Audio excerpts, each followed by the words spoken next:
यदि आज आपको ऐसा अनुभव हो रहा है कि जीवन से सब कुछ एक एक करके छिनता जा रहा है, संबंधों में दूरी आ रही है, परिश्रम के बाद परिणाम नहीं मिल रहे हैं और मन की शांति भी घटती जा रही है, तो इसे दुर्भाग्य मत समझिए। इसे ईश्वर का एक संकेत भी आप समझ सकते हैं। ईश्वर जब भी कुछ आपके जीवन से हटाते हैं, घटाते हैं, तो समझिए कि वो आपके जीवन के लिए अपशिष्ट था, कचरा था।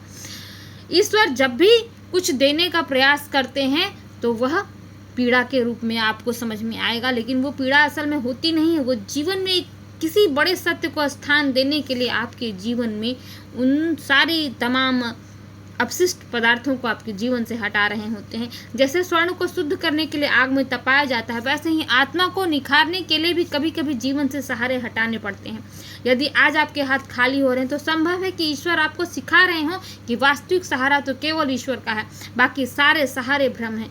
अनेक बार हम जिन वस्तुओं, व्यक्तियों या उपलब्धियों को अपना आधार मान लेते हैं, वही हमें ईश्वर से दूर कर देते हैं, वही हमें अपने आप से दूर कर देते हैं।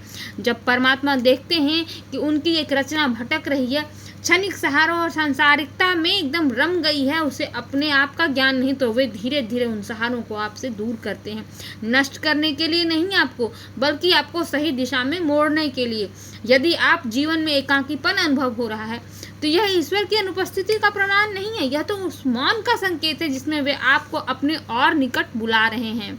जब सब कुछ छिन जाता है तभी मनुष्य अपने भीतर झांकना सीखता है और वहीं उसे सच्चा विश्वास प्राप्त होता है और अपने आप का ज्ञान भी प्राप्त होता है। जिस दिन अहंकार टूटता है उसी दिन अनुग्रह का द्वार भी खुलता है और जिस क्षण हृदय से यह भाव निकलता है कि हे प्रभु, अब आपके अतिरिक्त कोई और आधार नहीं है, उसी क्षण ईश्वर उस आत्मा को अपनी संरक्षण में ले लेते हैं। इसलिए यदि आज जीवन कठिन प्रतीत हो रहा है तो भयभीत ना होइए।